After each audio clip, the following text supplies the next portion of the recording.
Yo, what's going on, man? Today is December the 13th, 2023. It's your boy Chris, and this is the ChrisBeCappinn NBA show. I'm live on Twitter. I'm also live on YouTube as well. Do me a favor as you guys join, as always, hit the like button for me, show the show some love. Appreciate that as always. Smash that like button. Subscribe to the channel if you guys haven't already, and turn the notification bell on. I always say tell a friend and tell a friend, man. Spread the word about the ChrisBeCappinn NBA show. Always giving out free picks, always trying to find some cash on the NBA card.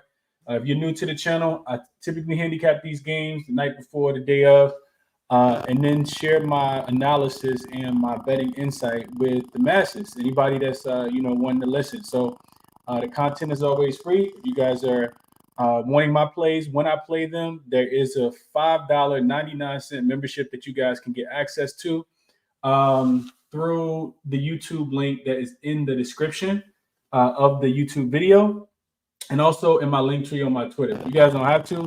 Of course, a lot of people don't, but they, cash in on the plays, and that's totally fine. But if you guys want the plays when I make them, that's the best way to be able to do it. $5.99. On the season. So real quick, getting to the recap.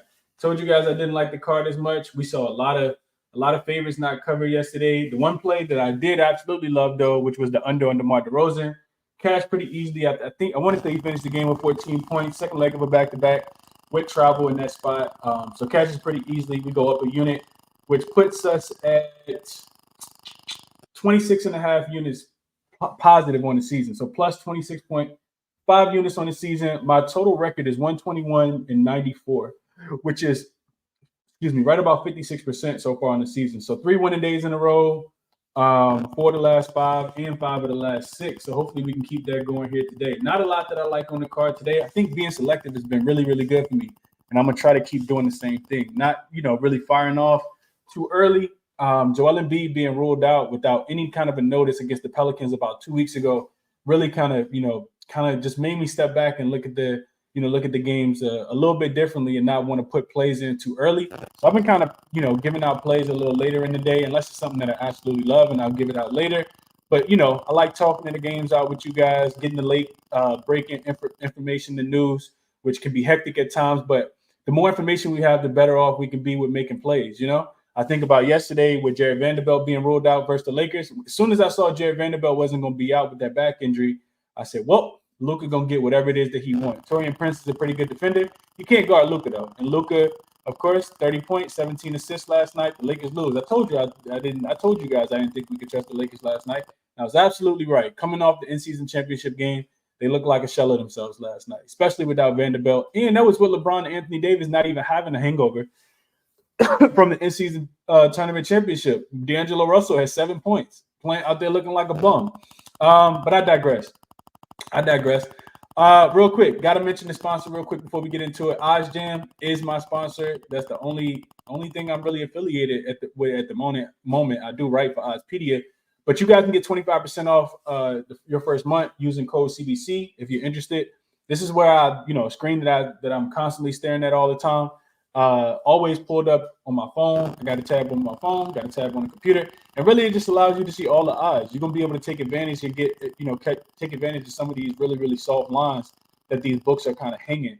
Some of the books move a little bit faster than others when we get the breaking news, and that's where you'll be able to identify the books that move a little bit slower. So you always have the best lines. I also found this out today. I didn't even know this, but I'm on there playing around with stuff, and you can actually color coordinate the books. So you can like if you want Bet Rivers to be blue because they got a blue background, you can put them in blue. And if you want, Bet 365 to be yellow because they're green and yellow, you can have yellow or you can have green. So a lot of different customizations over there. You can take books out. You can customize it to only the sports books that are available in your area. In Virginia, we have about 16. So all these odds, I should probably pull it up on the screen and show you guys, do a tutorial one day. Just never have time because I'm always capping games. So shout out to OzJam as always, man. Use code CBC if you guys are interested. And, that first month getting 25% off and you want to try that. You got any questions, shoot me a DM on Twitter and I'll walk you guys through that as well. Let's get into the action for today, though. We got a lot of games for today, a lot to talk about. Not too much that I like. I do got some things on my short list that I haven't played yet. And I got a couple bets. Well, I got one bet that I did make already. So let's jump into it. First game up. Let me just make sure I got the injury report. I do got the injury report up. So we're going to let's get OzJam off the screen. So 76ers will be in Detroit. Probably not a motivated spot. How can you really get motivated to play against the Detroit Pistons? It's typically pretty difficult. This team has been god awful recently, and I'm going to stay on this game for too long, but I'll let you guys know what I wrote down in my notes. So Philly, they really hit a soft spot in their schedule. A lot of really bad teams that they've been playing against consistently too for the past few games, and their upcoming roster as well. They just been playing the cupcakes. We know that they just destroyed the Washington Wizards a couple times in a row. And now you get the Pistons. You get another game against the Pistons coming up. And I think after that, you get Charlotte. So, 3 of the worst teams in a row, all kind of back to back to back.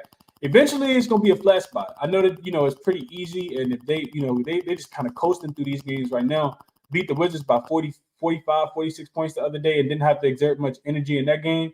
They're also pretty healthy now because you get what's the kid name? Kelly Oubre back. So Detroit, this is what I'll tell you guys about Detroit. If they lose, this would equal their longest losing streak of any span throughout the entirety of their franchise. And I'll tell you guys this as well. Detroit and Monty Williams, at this point, they're trying anything. They're scrambling. I was listening to the post-game interview. He talked about kind of mixing up the rotations just a tad bit. And I say that to say this, that Jaden Ivey actually played 34 minutes in that last game. Versus the Pacers, and in games where Jaden Ivey has played 30-plus minutes this season, he scored 17 points against Denver, 25 against the Pacers a couple weeks ago, 15 against the Wizards, and 18 against the Indiana Pacers in the most recent matchup. So I think he could be worth a look, especially if with Philly probably not taking this game extremely serious. He should be out there, should play big minutes. It also correlates with Killian Hayes to potentially go under on his points prop. His points prop is 10.5. Is the best number that I saw this morning at -130 on BetMGM. If he's going to play 23 minutes like he did in the last game, then Jaden Ivey's going to play a little bit more minutes. He could have less opportunity if that's going to be the role. I'm not 100% sure what's going to happen, but I will tell you this: when you done lost 20 games in a row, you literally just throwing stuff at the wall, seeing what sticks. And I mean, they at this point they got to try everything. For people who, and I don't want to talk about the Pistons for too much because that I don't want to start losing viewers. But if you remember at the beginning of the season, Coach Monty Williams kind of put Jaden Ivey in the doghouse. Like he was like, he didn't really like his game. He didn't really explain to him because Jaden Ivey was the leader of the team last year when Cade Cunningham was injured. But he didn't really explain any of it to him, like why he was coming off the bench and starting Killian Hayes over him or none of that. Now, losing 20 games in a row, you want to start going to him, right? I know they're not going to win this game, but I do think looking at Jaden Ivey props, he's going to play hard. He's going to attack the rim. I think Jaden Ivey has a chance to go over. I didn't even see his points listed earlier, but like I said, I think it's correlated with Jaden Ivey going over and Killian Hayes going under. So I still talk way too long about this game. No official play for me at all. Let's go to the comment section real quick, see what you guys are looking at. Then we'll go into the next game. What's up, Zoned Up? Prolific says, what up, Chris? Damn Celtics out there, damn near looking like a whole another team that doesn't win. I thought the Celtics were a little. I don't know. I just couldn't find the motivation for taking the points with the Celtics, for laying the points with the Celtics last night. Glad I stayed away there. Navi, what's going on, my guy? Appreciate you being here. He said everybody hit the like button and subscribe if you can.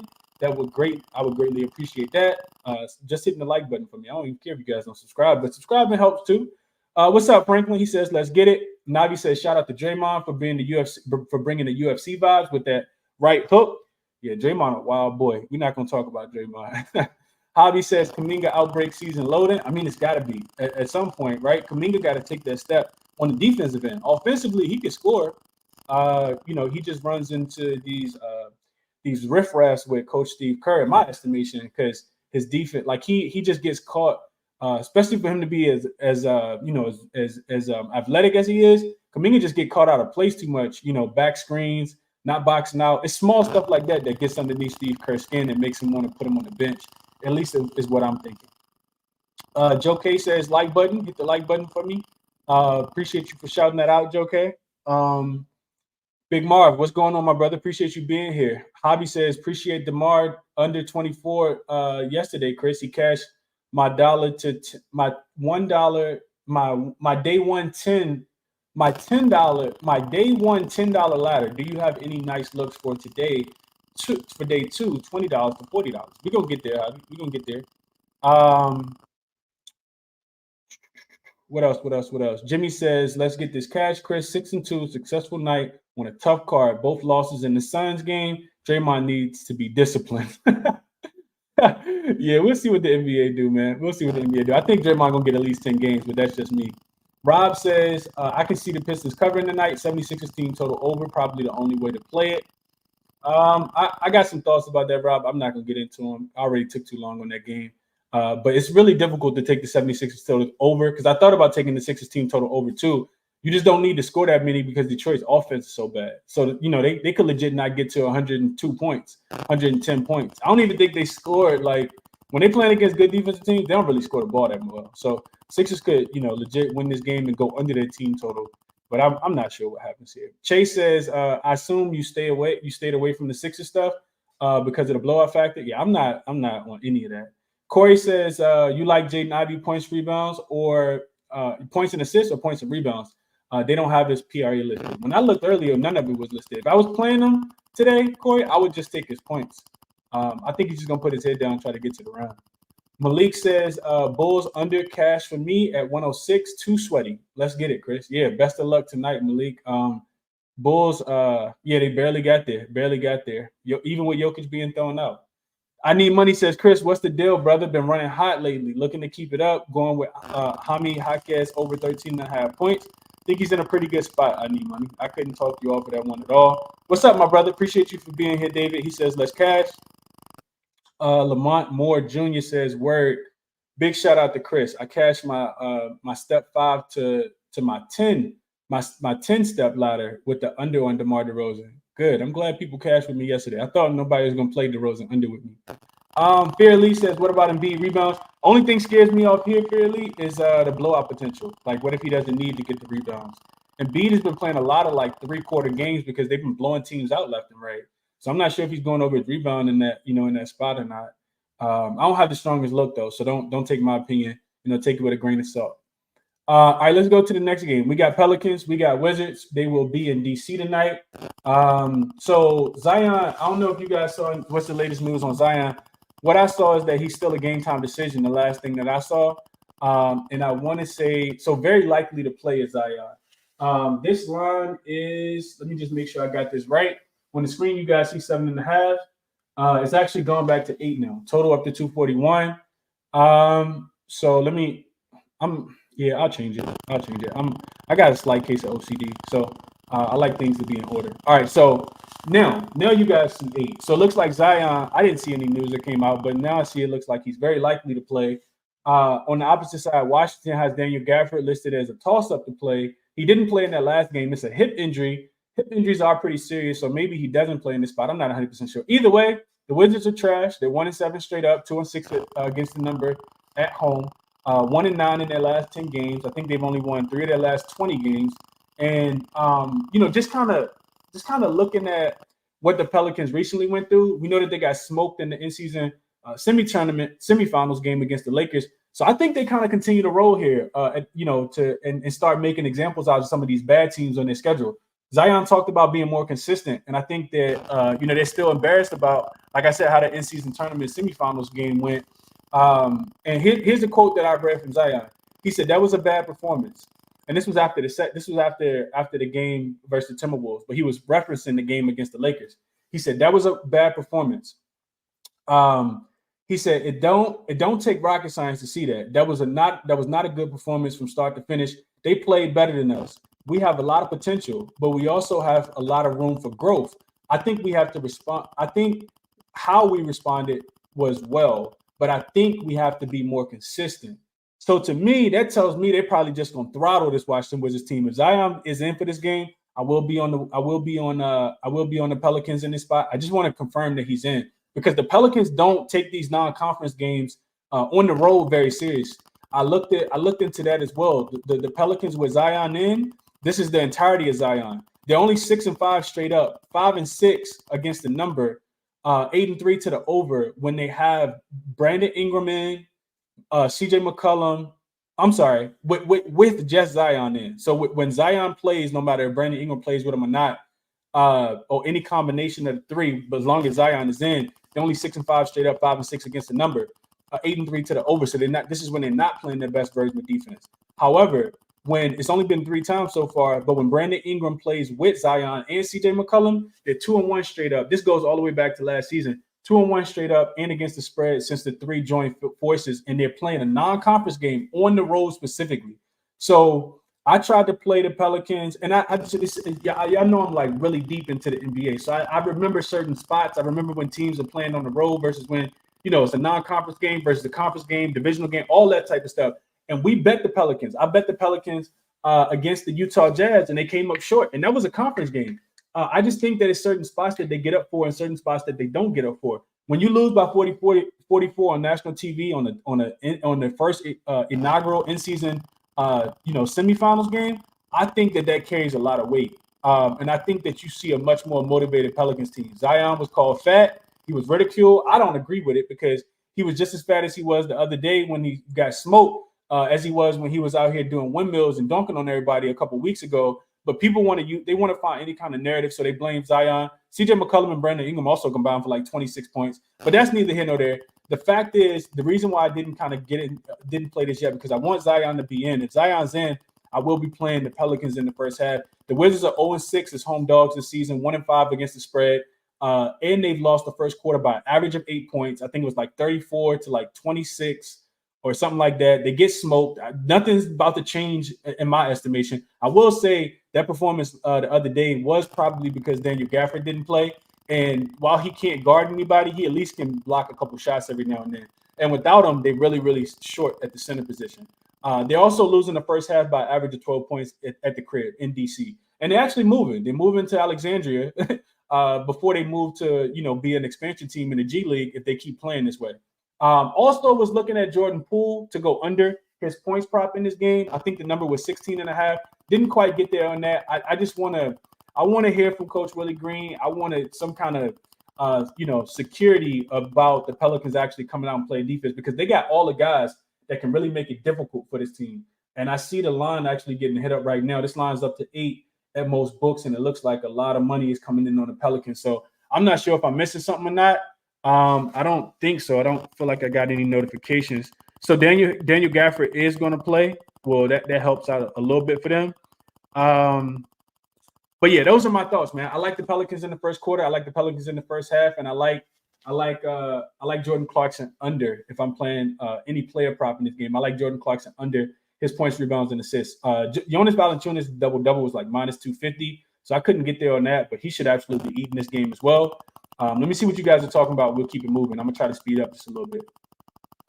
DJ, thank you for shouting that out. He says Gafford got ruled in. Coop says if Zion doesn't play, a good pivot is to Trey Murphy. I can see that. What's up to my boy Sai, my real homeboy? What up, Sai? Appreciate you for tapping in, my brother. What up, S. Dot? He says, what it do, Chris? David says this is because the Pelicans be going out in the city, going out to the city, to the clubs in some of these cities. Yeah, that's a fact, David. I agree. It's a very young team that looks like they want to have fun versus getting the job done. I'm really high on the Pelicans. I love this team, but they're gonna have to just lock in and be a little disciplined. Sometimes it takes for you to go through something like that and have to face some of this adversity for you to get the best version, the next game. And if we were smart, everybody would have just bet Zion points over in the last game. They were playing against the best defensive team in the league, and I think Zion had 34 points. Akbar says Zion is looking at the top 10 steakhouses in DC. That's why he's a game position. Yo, stop, Akbar. Get off my man Zion, bro. It's some good steakhouses in DC though, to be honest. What up, Coop? He said Gafford got ruled in. S-Dot says, look, like your take on the Pelicans. Yeah, I just think that's how it's going to go. Pelicans first half is the top look, Nabi. If I'm playing first quarter, y'all know first quarter's been killing me, man. So I'll probably end up just taking the first half, even though the Wizards are absolute fade in the first quarter too. It was more so a fade of the Wizards in the first quarter versus, buying on the Pelicans in the first quarter. Pelicans just let me down the other day against the Timberwolves in the first quarter, although they did crash the first half. Harkins homecoming. He's from DC. I did not know that. I don't know how many minutes he's going to get either, though, Kenny. That's a good – I appreciate you for pointing that out. I'm not sure how many minutes Harkins going to get in this spot. He from around the way? I didn't know he was from around the way. I didn't know he's from D.C. Northern Virginia area. I know he went to UConn. Yeah, okay. I think, matter of fact, I think I did know that. Yeah, he kind of buried in that rotation right now, though. He's not really. I knew you was talking about Hawkins. I knew. I think yes, yeah. With them getting all their shooters back, he's not really getting a lot of time right now. So his player props might not even be mentioned. Honestly, went to Demetrius. Okay, okay. Yeah, I did not know that. All right, let's keep going, man. We got a lot more games to get to. So next one, we going to Miami. Hornets versus the Heat. So real quick, Mark Williams listed as game time decision here. Unlikely to play. I think it's what is it? A hit with him. Bam Adebayo remains out with no timetable to return. Tyler Hero, Highsmith, all those guys are also Hayward, Highsmith are also out for the Miami side. So these two teams did just play. They also where is the total at now? So they just played. Of course, Miami did not cover that game. Charlotte, for some reason, just plays them really, really well. This spread went. It was at 8, which I thought was a little high. It's down to 7.5 now, which I agree with the movement coming in there. If I was gonna play this game, I think I'd be looking at the total versus the side. I don't trust Charlotte. I don't trust Miami. Two teams that can't be trusted. Charlotte is 3-6 on the road straight up. They're 4-5 against the number. Miami only 5-4 at home. They're 2-7 against the spread at home. They have not been covering at home. But I will tell you guys this: Miami first half and the over for the full game is how I'll be playing this game. So Miami in the first half, actually, this is something that I feel like a lot of people haven't been talking about. Miami is, I mentioned this last week, they're really, really good in the first half, and then they just kind of piss the lead away.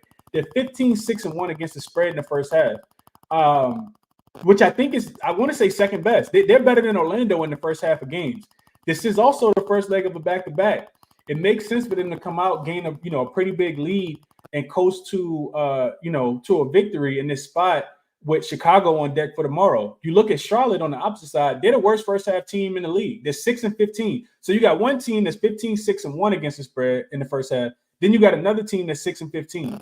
We know Terry Rozier just had a good game. Could not talk anybody off of him. But you would think that Miami would come out and probably play a little bit better defense in this spot, or at least limit him, being that what just happened to you. And then as far as so I do lean towards Miami in the first half. Didn't quite get there. The number should be down to about 3.5, maybe 4. Like I said, they've just been kind of covering, getting out to these first half leads. A look on the total. I talked about the total just a tad bit. So this is just a trend. I kind of talk about this one all the time. When two teams play each other in within a 3-day time frame, with the first game going over, that first game did go over. Miami won 116-114.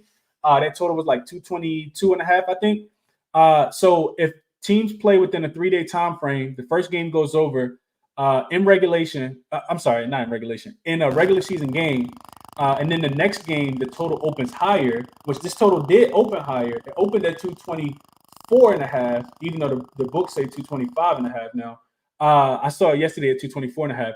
Even though it's been bought down, I disagree. I think that neither one of these defenses are good. I think Charlotte's offense, even though it's not great without LaMelo, it's being undervalued here. And it continues to be undervalued. Charlotte is 7-3 to the over in their last 10 games. They're 14-7 to the over since LaMelo went out. So they're cashing. That's 66% says that this game goes over. 7-3 to the over when the total is less than 225 points. So when the books are expecting them to be in a game where they don't score, that's when they score the most. 7-3, 70%. Miami played Charlotte twice last season at the crib. The rosters are pretty similar, which is why I kind of referenced that. And in those games, both games went over. And Miami scored 117 and 132 points. So if you don't play the full game over, Miami team total should go over in this spot. Charlotte allowing 120 points per game since LaMelo went down, and when the total is less than 225 points. So it could be an offensive explosion from Miami in this spot. I'm not playing the side. Like I said, both of these teams can't be trusted, but I'm probably going to get there on the over 222.5. I was going to play it last night when it was 224. I love to see the market come down. I don't agree with it. And I think that even though Miami's on the first leg of a back-to-back, I think that we don't see as much defense in this game. And both of these teams can get to about 111, 112 points respectfully in this spot. So that's a strong lean. Haven't gotten there yet. In Miami first half, I kind of gave you guys the numbers there. Didn't play any player props in this one, but those are my thoughts on the game. Also, that trend that I told you guys, when two teams are playing each other within the 3-day time frame, the first game went over, the second game opens higher than the first game, 61% to the over is that trend as well. So we got a lot of trends towards the over in this game. P-Pen says he also graduated from the math though. Okay. What up, LJ? My guy says, what up, Chris? Brandon Ingram, over 5.5 assists. He likes a 6+ assists. 6 out of his last 8 games. Wizards ranked 30th allowing assists. Yeah, Wizards are giving it up to everybody. They don't even have a resemblance of defense. Could not talk you off of there, LJ. S. Dot, he says, Miami first quarter, first half, and full game over. Caleb Martin over his points, rebounds, and assists. And he likes Jared Hami Jaquez Jr. Over his points as well. So a lot of looks from LJ there. And we got some correlation there, LJ. I like it a lot. I like that a lot as well. Nabi says live betting might be a better option for this game. That could get there as well. I do think the game goes over, though. I do like this one to go over. S. Dot also says Miami is one of the most efficient offensive teams in the NBA. They've been moving in silence. Yeah, they have been. And they just don't seem to really, score as many points in the second half. It seems like y'all have letdowns in that spot for whatever reason, S. Dot. And I heard that, Spoelstra was talking about it after the game. So you guys got to figure out a way to not only get these big leads, but, maintain them. And it makes sense that y'all don't have Hero. Y'all don't have Bam. So you kind of gain that big lead and then you struggle a little bit. Coop says he's running back Caleb. I think that means it's double-double. Is that what you mean, Coop? I know you played his double-double the other day at plus 550, and I think you said you were short by a rebound. RC, what's going on, my brother? Appreciate you for tapping in as always. JS Brown says he likes to keep team total over 114.5. I think that's a really solid look as well, JS. Hey, RC, relax, bro. Relax, man. It's just the core. Quiet Money Will says, what up, Chris? What do you think about David Roddy? Hold on. David Roddy from Charlotte, over 4.5 rebounds. I don't even know who that is. They got a guy named David Roddy too for Charlotte. I don't know who that is. Quiet Money. I gotta check the roster. Oh, RC says Zion just got ruled out. Brandon Ingram PRA is going up by the minute. Absolutely is. And that just proves to me that, exactly what I just said. He just scored 30-something points. They don't take these games seriously. They do not take these games seriously at all. That line is going to move. So I think I would play under. RC, what are your thoughts? Like, what are your thoughts without looking at it, without capping the game, without looking into the numbers? I think no Zion means less points, which means you got to rely more on your defense. The spread's gonna go down, come down for Washington, but the Pelicans still could win and cover this spot, in my estimation. I think if I'm looking at anything, I'm probably taking the total to go under. If that's the news that we just got, if that is accurate, we know if Zion not gonna be in there. I think I would go under. Hard to go under, but Zion does a lot for that offense. Daniel Gafford ruled in. Zion rolled out 1 minute ago. Well, no reason to break that game down anymore. Keelan is right. David Roddy, it does play for Memphis. I'm not sure who was going to say that. Who said? Yeah, Quiet Money Will. He David Roddy plays for. I knew he played for. I thought it was another one that I had never saw. Something you got me tripping over here. Captain says, I'm going to wait for the line to settle, but I can only look towards the Pelicans. I agree. I think the line comes down.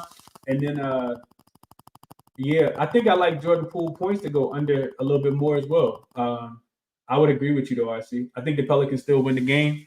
Maybe they're still motivated in this spot. All right, let's keep going. We got a lot more games to get into. Some of these games don't have as much on. We still got about 6 games left. So next game up, we got Hawks and we got Raptors. I don't have a strong opinion on this one.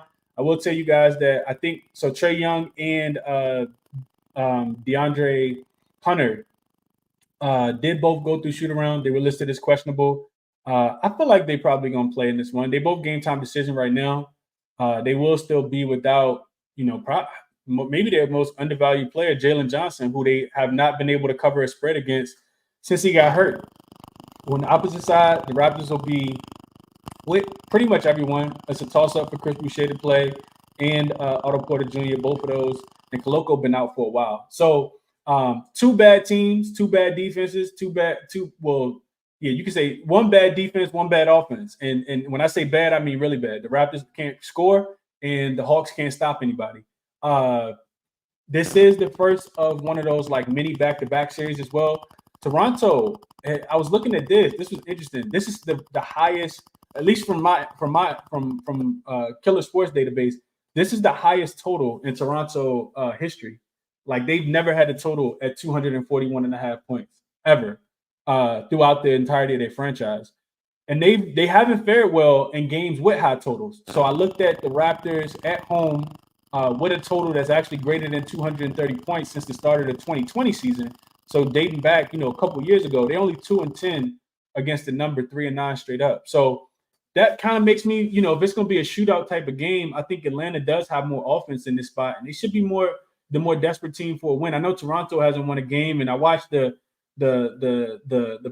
post practice interviews with Pascal Siakam, and he was kind of comparing like what they're going through right now to like a heavyweight fight, and getting knocked down on the floor and blood coming out your mouth, and you can't find your mouthpiece and your eyes swollen. All that sounds good, but if you can't score the ball, I can't put my money on you. So I say all that to say I don't have a strong play on the total on the side. I think it could go over, but I'm not betting it over just because I don't want to rely on Toronto to have to score the ball.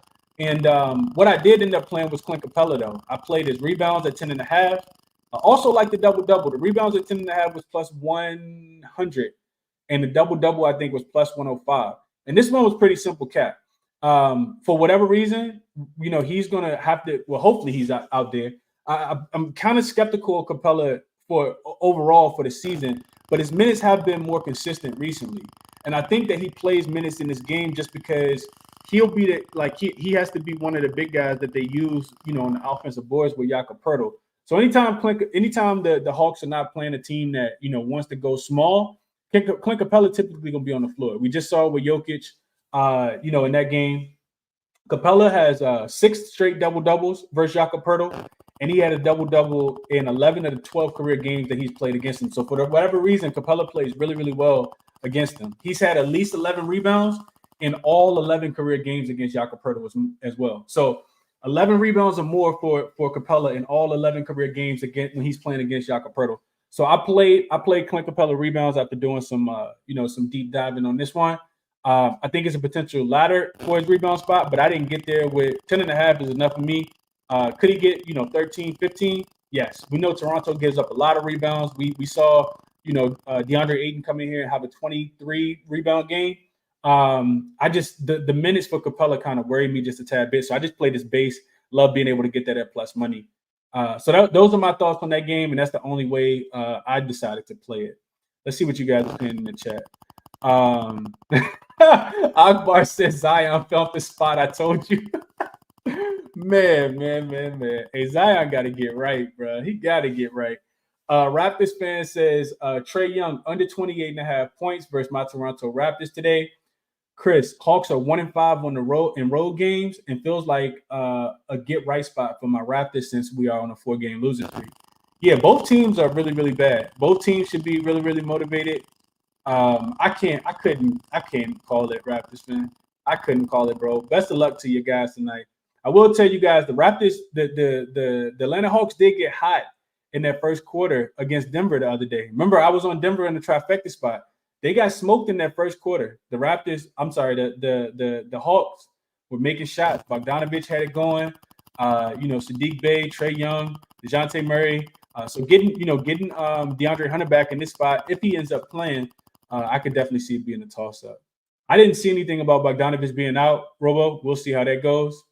My guy RC says Hawks 3-14 versus conference opponents, 0-7 against the spread without Jalen Johnson. I mentioned that as well. I like it.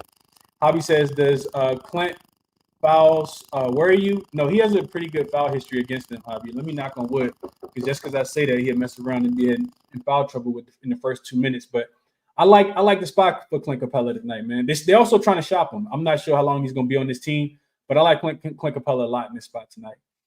Damian says Schroeder, 14.5 minus 110. 20 also for Dennis Schroeder at plus 320. He says Atlanta's defense is terrible to guards, and he has a little revenge angle. Oh, he does. I forgot he played in Atlanta. Okay, I'm not sure how much he used as motivation because it was a couple seasons ago. But yeah, he has a little revenge angle. Couldn't no one off his assists either. Couldn't talk anyone off his assists, I think is what he means. He been dishing 7.5 at plus 100. I think that's a good look, man, because Atlanta plays no defense, and I know Schroeder. He when he's getting a lot of assists, he gets a lot of assists. When he gets no assists, he finishes with like 2 or 3. So fast-paced team. That to me makes a lot of sense. I'm actually gonna write Schroeder assist down. I hadn't really thought about that. I think I still like the rebounds a little bit more for Clint Capella, but Schroeder over.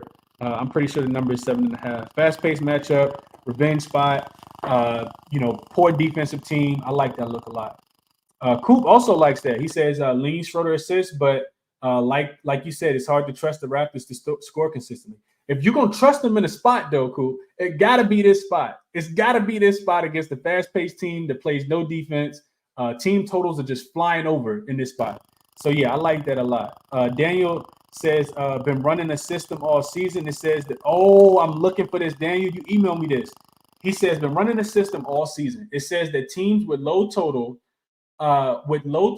averages like Toronto are 6-14 against the spread as favorites with higher totals. So this makes sense with what I said, Daniel, because the Raptors don't have high totals. And what I ran was since the 2020 season, when the Raptors are at home specifically, and they have a total that's greater than 230, they're 2-10 against the spread and 3-9 straight up. So that this makes sense to fade the Raptors in this spot. I'm not doing it, but yeah, it makes sense. JS says he locks in Clint Capella double this morning.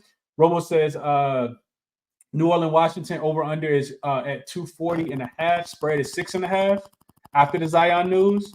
And Real DJX also likes Clint Capella rebounds as well. Yeah, I still think, I think the Washington and New Orleans game goes under now. And I think that the Wizards, I think that the Pelicans do it with their defense. Maybe even look at a team total under for the Washington Wizards. I feel like half of 240 is 120, and then you're giving 3.5 points, so about 123 to 117. I don't think the Wizards score 117 points today. That's just me. Don't think that they get to 117 in this spot. All right, let's keep going. We got Grizzlies, we got Rockets up next. So let me see if I can find my notes on this one.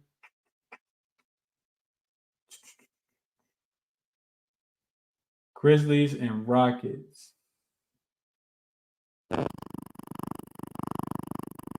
Grizzlies and Rockets. So I'll tell you guys this. When I was looking at this game last night, I thought the line was a little short in favor of the Houston Rockets. This team's been absolutely on fire at the crib. They're 10-1 against the spread, 9-1 against the number. I'm sorry, 10-1 straight up, 9-1 against the number. They're also 8-2 in their last 10 games. I think the Rockets are a team now that we have to kind of look at as one of the, when they're at home, you play them or you stay off the game. That's how I kind of view the Rockets right now. They're actually smoking teams when they're a home favorite. Like even if they don't, and this is the reason why I think so. Because even if they can't score the ball, which they play at one of the slower paces in the league, I think bottom 3, specifically in home games, they play even slower. It's a lot of walking the ball up the court with Fred VanVleet. Even if they can't score, because they shot the ball terribly in that last game against the San Antonio Spurs. We were on the Spurs team total under. We didn't even have to sweat. I think they went under by 20 points. But I say that to say that the Memphis Grizzlies have 2 players. They legit have 2 players. It's Jared Jackson Jr., who just went off for 45 points, so he's probably going to have more fouls than points in this game because you can't trust him to be consistent. And Desmond Bane, who popped up on the injury report with an illness. And I think that's why you see this line go up to 8.5. It should be higher. Desmond Bane needs more than 1.5 points, although we don't have information that he is not going to play. So looking at the Rockets so far this season, I'm going to just give you guys the numbers real quick. The Rockets are averaging 110 points at home. They're giving up 97. So they're winning these games by average of 13 points. And now we get a 8.5 point spread. I low-key wanted to smash the Rockets last night. I know Memphis is getting a little bit healthier now, but I'm still not a big buyer. I can't back Memphis right now. Now, maybe when Ja Morant comes back, get a couple games underneath his belt. But the guys like Santi Aldama, the guys like Derrick Rose, I love Derrick Rose. I think Santi Aldama is a good player. But I don't think I want to go back these players on the road in a slow-paced environment. So honestly, if you didn't want to play the spread in this one, and I got Rockets -6 because the number had came down to 6. But let me change that real quick because, like I said, I got a little OCD. I think the line is 7.5 right now. So, and the total did drop. You guys see 213 on the screen. This total is now down to, I want to say it was 211 the last time I looked. Yeah, 211 is the total. So yeah, let me change that too. So 211 is the total, and the spread is 7.5. I still think Rockets are to play. I'm gonna wait. Like I said, I've been kind of being strategic and just getting all the information before forcing the play early. But I think Rockets are the right side in this game. I'm not ready to trust the Grizzlies, and I think the Rockets just being a much stronger defensive team. The Rockets have actually held 1, 2, 3, 4, 5, 6, 7, 8, 9 opponents in a row under their team total, and that's why they covered the spread. It's not their offense because they have gone under their team total 1, 2, 3, 4, and 4 of the last 6 games at home. They went under by 23 points versus the Spurs the other day and held the Spurs under by 25 and still covered the game. And they were laying 9 in that spot. So that's why I really like the Rockets in this spot. Didn't quite get there because I want to get the information. I didn't really look at props at all in this one, but as I'm talking it out, Memphis unders make a lot of sense to me in this spot. Make a lot of sense. Of course, you want to wait for the news with Desmond Bain, though. Let me see what you guys are saying here. What up, Jermaine? Appreciate you for tapping in. Kyrie says Scotty Barnes tends to go over in his rebounds and assist line against fast-paced teams. That's a fact. That's a fact, Kyrie. I would look at Scotty Barnes to go over as well. That's a really good look. I forgot all about Scotty. I actually don't like the Raptors at all. They just took my money a couple weeks ago. They haven't won a game. I know I keep saying it. They took my money and beat the Phoenix Suns. I had a nice little investment on them, and on the Suns in that spot. And they haven't won a game since they beat the Suns. Just I guess that's just my luck. Scotty Barnes rebounds and assists, I think, is a really good look, Kyrie. Daniel says Toronto been in this spot 4 times, 3-1 to the over and team total over. Covered 3 times as a dog and did not cover in their first game as a favorite. Really good information there. Appreciate you for sharing that, Daniel. Hobby says he played Jabari Smith double-double. Memphis horrible on the boards right now. Gobert had 20 and Lively had 14. I think Jabari PRA is a nice look too. I could see that, Hobby, for sure. Also, Houston. They didn't travel anywhere after that game against San Antonio. They just been at the crib chilling. So I like that look a lot. Patel, I think is how you pronounce that, says, "Hey Chris, would you show me how I can see previous games first basket point players by team for any site?" I have no idea, Patel. That's not my specialty. I think first basket is way too tricky for me. You got to rely on the team to win the tip, get the ball to the right player, execute the play, and they got to make the shot. Best of luck, my brother. It seems too much like gambling to me. I like things that I know for sure are going to happen, or at least I feel confident. I don't feel confident in any of that. Unless you kind of study it. Shout out to the people who do that. Rockets first half. Big Marv likes that. They have been covering at the crib. Could not talk you off. I Needs Money says Rockets are nothing. Brandon likes Sengun over his 34.5 points plus rebounds. He said last matchup against the Grizzlies, Sengun was in foul trouble. I see a good bounce back angle for him here. I can see that. He has a bad matchup against Jared Jackson Jr. But yeah, I mean, I like Sengun. A lot. Kendrick says Dylan Brooks revenge game. I think every game that Dylan Brooks plays is the revenge game. I don't think he liked nobody except his teammates. So, I mean, I understand it, from the Memphis perspective, but I think every single game is going to be that way. Talib says that Trae Young got ruled in and Hunter got ruled out. Is that true? Did we get that news? If Hunter got ruled out, I think you take the over. They already terrible in defense. They even worse. So Chris Boucher got ruled in. Otto Porter Jr. got ruled in. And yeah, Trae Young got ruled in. And DeAndre Hunter got ruled out. He's their best perimeter defender. I'm not sure what happened to I don't know, dude. Man. Dude, does DeJounte Murray play defense anymore? I'll leave it at that. My guard, UCapper says Rockets conference opponents are 10-0 to their team total under when playing in Houston. Grizzlies team total under. Almost got there with that, RC. It was like 101.5, 102.5. I want to say last night when I went to sleep, it was 103.5. And I thought that was just going to be the play. I mean, it still could be the play. But I think, wait until Desmond Bain gets ruled in, then you take the under because the number should tick back up. But I absolutely agree. I think the full game can still go under as well. Slow pace, bad offenses, and Memphis just really good. Not Denver. Houston, really good defensively. LJ says Memphis Rockets first half under 102.5. Rockets are 17-3 to the first half under last 20. That's a hell of a trend there. He says both teams play bottom of the league first half scoring. I like that look a lot, LJ. Like that look a lot. LJ likes Memphis and Houston first half under 102.5. So as long as it's not 53-53. RC says opponents averaging 95.1 points. Grizzlies scored 91 in the last matchup. I love that look, RC. I love that look a lot.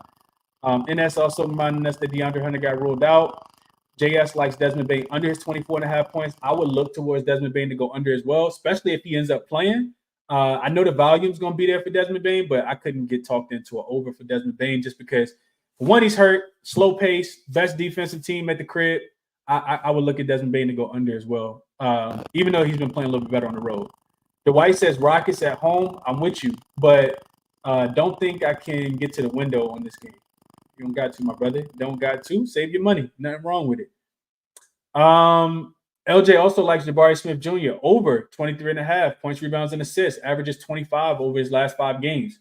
Definitely see him having a good game here as well, LJ. So we got a couple people that's on Jabari Smith today. Glow says, what do you think about Lil Dame revenge game? We're going to get to that game in a second. Woo RZA says Big Bow rebounds over 12.5 and 15. He likes both. And he said he got the full game for the Rockets under yesterday at 213.5 before the number drop. Okay. I could see it. So let's keep going. We got a lot more games to get into, and I'm trying to get up out of here. I feel like I just take too long, but I like going through the comments. Lakers and Spurs. This line is now at 3. You guys see 2 on the screen.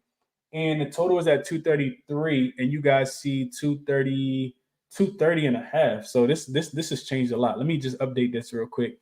So the Lakers are actually the Spurs are actually 3-point dogs, and this total has come up from 227 all the way up to 233. It was at 230 when I made the banner earlier. So interesting game that I don't really have a lot of faith, I guess, in the Lakers in this spot. Because anytime you see a team that's lost this many games in a row, this close to a pick'em, I think the line is pretty telling. Now, can the Lakers come in here and absolutely blow the doors off this team? Absolutely. Should they be motivated in this spot because they lost against the Dallas team that was shorthanded yesterday? Absolutely should. They should. But I just don't. I talked about it yesterday. I don't know what version of this Lakers team I'm gonna get. I think for one, I need Jared Vanderbilt to be in there. The Spurs are not good by any means, any stretch of the imagination. Don't get it twisted. But at the same time, Lakers on the second leg of a back-to-back, they already not a good road team in general. The in-season tournament is over. So we can expect some of these players to kind of go, back to what they usually are. The Lakers are just 4-8 on the road overall. So that doesn't make me want to back them. This is just straight up. Against the spread, 5-7. Now you got them on the second leg of a back-to-back. We saw AD holding that growing last night. LeBron, hasn't been playing well on back-to-backs. And San Antonio just lost, their 17th game in a row. They're 1-10 at the crib and 3-19 on the season. Until you get AD and Bron in, I think you just kind of stay off of this one. Not anything that I feel confident on playing. Can the Spurs win the first half in this game like they always do? And we just took them the other day against the Bulls. I think they absolutely can, but I didn't play anything in this game. Mark Williams also just got ruled out. That's even more reason for me to like the over in that game, and I'm probably going to get there on that. And I want to say that's all the injury news. So I didn't play anything in this Lakers game. I didn't play anything in this game, man. Best of luck if you guys are. It seems more like a live betting spot for me. We got some love for Trey Jones over his assist today. And that's all. Nobody really want to touch this game, I guess. All right, so let's keep it going. We got 2 more games. We got 3 more games to get into. The next game we'll go to is the Pacers and the Bucks. So Pacers and the Bucks. This line opened at 6 in favor of Milwaukee. You now see Milwaukee at 6.5-point favorites. Nobody really touching that total though. It opened at 258.5, and you still kind of see it at 258, which is one of the highest totals that we've seen in NBA history. And for good reason. This Bucks team can't guard anybody, as we saw them being a 10-point favorite the other day against the Milwaukee Bucks. Against Chicago Bulls. They had to go to overtime, so they are coming off the overtime game. And then, of course, the Pacers, they go into Detroit, and just when you thought that they were playing defense because they held the Bucks under their team total, because they held Boston under their team total, they end up giving up, how many was it? They end up giving up 123 points to the Detroit Pistons. And they haven't had a home game in quite some time, at least since December 4th when they was playing against the Boston Celtics. So a lot of different ways to kind of look at this game, man. First and foremost, if you watch the post-game interview after the in-season tournament semifinals, and, we saw Halliburton tapping his wrist. Halliburton time, I think Dame probably got a little bit of revenge on his mind. Dame points, 26.5, 27.5 at most books. It's going to be a super public play, which is why I'm not on it today, but I think it's a good play today. I do think it's a good play. Pacers don't really have anybody that can guard anybody. So I do kind of like Dame, I think, more so than anything else in this game. The Bucks, like I said, don't really want to get there because, first of all, I can't lay 6.5 points with a team that doesn't play any defense. And we've seen the Bucks, just throughout the season, not be able to cover these numbers at the crib. The Bucks are, what are they against the spread at home? And it's probably going to get worse on the road. But at home, the Bucks are 4-9 against the spread, typically laying about 7.5, 8 points, and then winning the game by average of 5 points. We know that the Pacers can get hot. We've seen Halliburton magic, and it wouldn't surprise me if they were able to keep this game closer than the 6.5. This will be another game that I'll probably end up live betting, especially with this total being so high. Either it's going to start off slow, and then you can live bet the over, or it'll start off fast, and then you probably want to live bet the under at the end. So those are my thoughts in the game. Of course, we cashed on Giannis to go over his points and rebounds a couple games ago in the in-season tournament. I think that number was 44.5, and he finished with 47. Couldn't talk anybody off that. We got to also remember the Bucks were really fired up after they lost that game, man. Bobby Portis called out the coach after the game, said you got to, be able to call some plays outside of Malik Beasley shooting a bunch of threes and Brook Lopez shooting a bunch of threes. But also the other thing is, and I want to make sure I mention this, it's a lot to talk about with this game. Miles Turner is absolute a killer when it comes to Brook Lopez being on the floor. If you really watch that game, Brook Lopez, while he was blocking shots, he's a liability on defense. He can't stay in front of anybody out there. Like, he just can't move his feet laterally enough with how tall he is and how unathletic he is. So when they can catch him in the pick and roll, we got to remember it was Halliburton with the three in his face to win the game, to kind of, submit the game. And that's when the Dame time started, right? So I do think that, Brook Lopez is going to be out there. It makes me look towards, Miles Turner to have a really big game again. And I would be looking at his points props to go over, his threes to go over, because he's going to want to pull Brook Lopez out the paint. Brook Lopez does not want to be outside the paint where he can alter shots. So those are my thoughts on the game, man. I don't want to be too long-winded because we got a couple more to go through. I feel like y'all got a lot of spots here. A lot of comments coming in. So going back to that last game, Brandon Brown likes Devin Vassell over 17.5 points. Navi says, I was about to say, live bet the Lakers game. I'm with you there. Smokey Steam, he likes the Bucks in the first half, -3.5. He said, I'll take the spot every time. So Smokey Steam, real quick, if I was going to play this one, this is the way I would play it as well. Bucks in the first half. We know that they're a better first half team than they are a full game team. We also know that Indiana is a better second half team than they are first half team. It's been the third quarter where they've really turned up a lot in these games. And the Bucks, if they're going to make a statement at all, the problem I have here is that you're still laying points. And for the Bucks to be laying points, that means they got to be winning by margin. To be winning by margin, you got to be playing defense. And I don't know if the Bucks can actually play defense until they switch that rotation. So I still wouldn't be able to lay the 3.5, but I do think that they should be winning in this spot. Maybe just a team total over. I'm not sure what that number is, but I couldn't talk you off. I think if I'm playing this game, I'm probably laying the first half with the Bucks. Not 100% sure if they're gonna win the game. What else?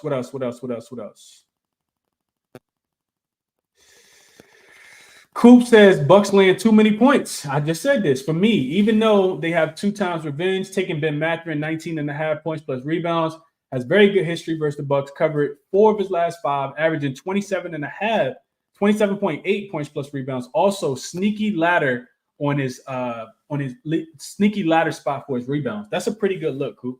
I know he just had a really good game against the Pistons in Detroit the other day, and he said that they wanted to come in and stay locked in. So I could not talk you off. He's been coming off the bench as well, so he should be able to eat against that second unit.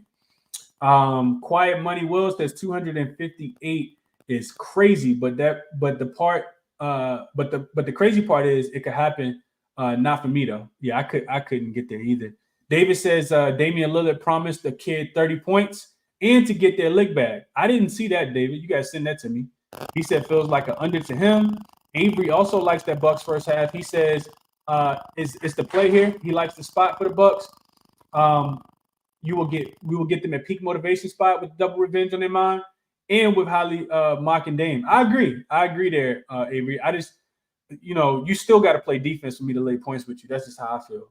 Pacers got one of the best offenses in the league, so couldn't talk you off. Avery says don't feel like full game. Can see the Bucks getting comfortable and having defensive lapses. They're gonna have defensive lapses all throughout the game because they're not good defensively. So yeah, I agree with you there. They until they switch their lineup up, they're gonna have defensive lapses, especially against a fast-paced offense like the Indiana Pacers. Corey says Lillard only scored 19 points the last game. Could have been looking ahead to this game. That's true. That is true. Nick Yanks 02 says, what do you think about Keontae George over his assists? I have no thoughts on Keontae George tonight. Nobody guarding Giannis. You're right about that, Navi. Estai says motivation, Dame time revenge game. Absolutely. Brandon Brown likes the threes over 3.5 at plus 130, at plus 120 on FanDuel. I'm a tad bit shocked that Dame threes at 3.5. I feel like these should be 4.5 at this point. Maybe not. Undrafted also says Dame promised some kid he's bringing some kid he'd bringing to the game 30 points tonight. So a lot of people saw this. I missed that. I don't know where I saw that at. Javi Noble likes he said he's running back Portis at 18.5. Think he gets 21 minimum. I'm thinking that's points plus rebounds. I couldn't talk you off there. We know that the Pacers give up a ton of points in the paint. The most points of any team in the painted area on the season. We saw what Anthony Davis did. We saw what Giannis Antetokounmpo did. So if you think, Giannis going to do it again, I cannot talk you off at all. Cannot talk you off.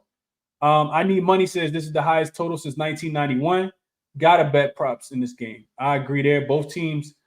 Only thing that scares me, like I said, is the Bucks being on the second leg of a back-to-back. But neither one of these teams play again for 2 more days after this game. So they both have a lot of rest afterwards. What up, Freemons? What else y'all got? LA says, let's hope the Spurs don't hit 100 threes like the Mavericks. Lakers -2. Okay, he likes the Lakers tonight on the second leg of a back-to-back. Best of luck, my brother. Navi says Obi Toppin points is a sneaky look. I agree there.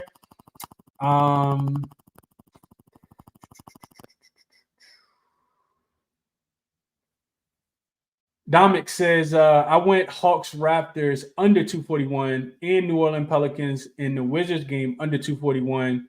But you can go under 258 on Milwaukee and Indy if you're feeling lucky. Yeah, best of luck. LJ points out that the Bucks are 0-6 against the spread versus divisional games. The Pacers +6. Not mad at that bet. Okay, I can see it. And then Glowboy says the kid told Dame to drop a 30 ball, and he said, "I got y'all." Okay, yeah, Dame points. I think is gonna be it's gonna make a lot of people money, or it's gonna make a lot of people mad. That's just what it's gonna be. And I've been on some of these public plays recently, man. I think even though this one kind of makes all the sense in the world, like nothing where I couldn't play Dame to go under. I think I'm gonna just chill in this one. Zoned Up says, love the show, Chris. Hit the like button for me. That definitely helps if you guys hit that like button for me. Appreciate you for shouting that out, Zoned Up. And then Colin says the same video is on the Bucks Twitter page. So maybe I'll check that out. I'll check that Twitter page out. Let's keep going, though. We still got a couple more games to get into. Next game up, we have the Knicks and the Jazz. Not a game that I feel strongly on or too confident in on either side. For the Jazz, they will be getting back Lauri Markkanen in this one. Let me just make sure. Let me confirm that. Yeah, so Lauri Markkanen is a game time decision. He's been going through practice and shoot around, likely to play in this spot. Also, Walker Kessler likely to play in this spot as well. We know that the Knicks are going to be without Mitchell Robinson for the foreseeable future, 8 to 10 weeks. He tweeted the picture or Snapchat the picture out of him, watching the game with his ankle wrapped up after having surgery Emmanuel quickly also still listed as a game time decision. Looked like he's a true toss up to play.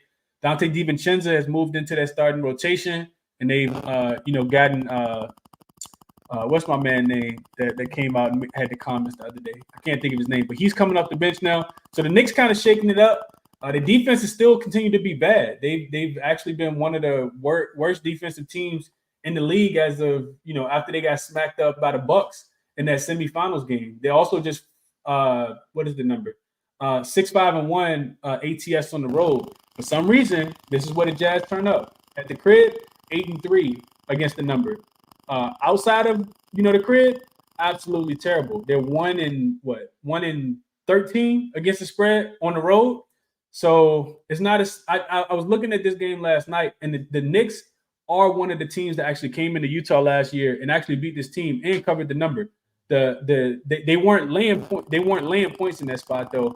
The Knicks were actually catching points in that spot. They were catching 3.5, and no, they weren't. Hold on, I mixed that up. Oh no. The Knicks were laying 4.5 point dogs in that spot. I was right. They were 4.5 point dogs. They won that game by 7.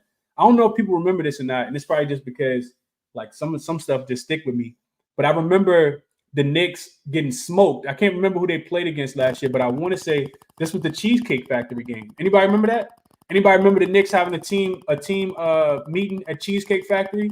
And after they had the Cheesecake Factory meeting, they came out and absolutely destroyed this team. I want to say this was the Cheesecake Factory team meeting game. I could be wrong. But in this spot, I think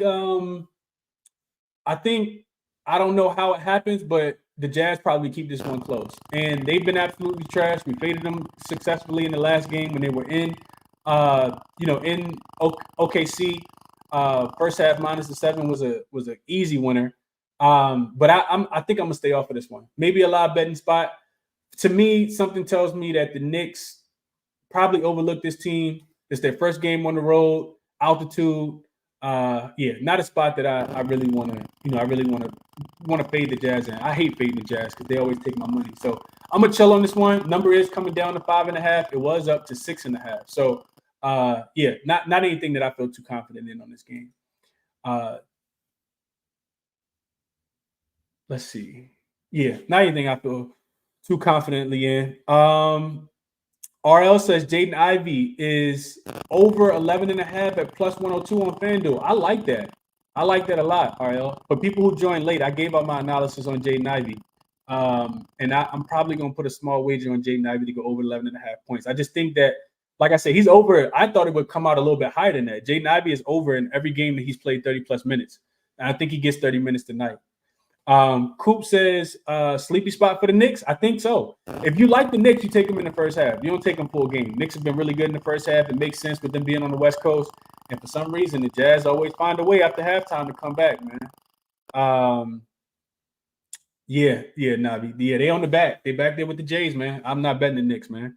Daniel says, same system, Chris. Knicks are 3-0 to the over and team total over in this spot. Plus, the Jazz have allowed opponents to hit or push their team total in their last 4 games. So he likes the over in this spot. Daniel goes on to say the Knicks have hit their team total in their last 4 and have hit their team total in 7 of their last 8 games with the highest totals. Appreciate you, Brody. No, I appreciate you, Daniel. This is really good stuff. Appreciate you for sharing this a lot. Quiet Money Will says Jazz don't seem healthy enough. Yeah, they are struggling with injury right now, but trust me, y'all probably don't watch the Jazz play. When they at the crib, guys like Fontecchio and Obagi and who am I missing? Colin Sexton off the bench. Like any of these guys could go for like 17 points and hit like 3 straight threes, and they get that crowd rocking. And it's absolutely terrible when you got money on the opposite side. It's happened to me too many times. So I don't really like fading the Jazz at the crib. And like I said, they're 8-3. The Jazz are a terrible team. Don't get it twisted. They're 7-16, one of the worst teams in the league. But coming off that 50-point loss, they also lost to the Clippers after that. And then they just went on the road and got smoked again. The only reason that game against OKC was even look like that because they lost the game by 14, but they were losing this game by close to 40. They won the fourth quarter by 22 points and still lost the game by 14. So that tells you that it was a blowout. Like they were losing by 35 in this spot. They made it look respectable. I guess you could say 14 is respectable. But yeah, something tells me that the Jazz gonna be extremely motivated in this spot. The Knicks coming off a win, which we should have probably backed them in against Toronto, and they only had 1 day to travel out. So, like I said, not a strong opinion for me. I do think the game probably goes over though. I would lean towards the over. No Mitchell Robinson, and they gave up 130 points to Toronto. So Toronto also not a good offensive team. Brandon says Jazz are a different team at home. This is what I said: 8-3 against the spread. I might not play it, but it could be a close game. I think so. I think they could lose the game by 4 or 5 points as well, Brandon. Dwight says, I knew when they went to OT against the Suns. Yeah, that's the thing. So I was thinking about this, Dwight, and I'm not going to harp on this for too long, but I was thinking about this. So the Jazz took my money against the Pelicans, and I was thinking to myself after that, if this Jazz team almost beat the Spurs, the Suns, when they had Devin Booker and Kevin Durant, it took 2 historic performances, and the Jazz covered both of those games. Granted, they had Lauri Markkanen. They could really turn up with Lauri Markkanen, man. I'm not messing. I'm not fading them. Best of luck if you guys do. Hobby Noble says, when John Collins pull up in the corner and hits that 3, you might as well turn the TV off if you got money on the other side. The realest comment that I read all day, bro. It'd be him or Fontecchio. Like I'm not fading them, bro. They might get smoked, but I'm not doing it. I'm not doing it. Daniel says, I don't know if people know.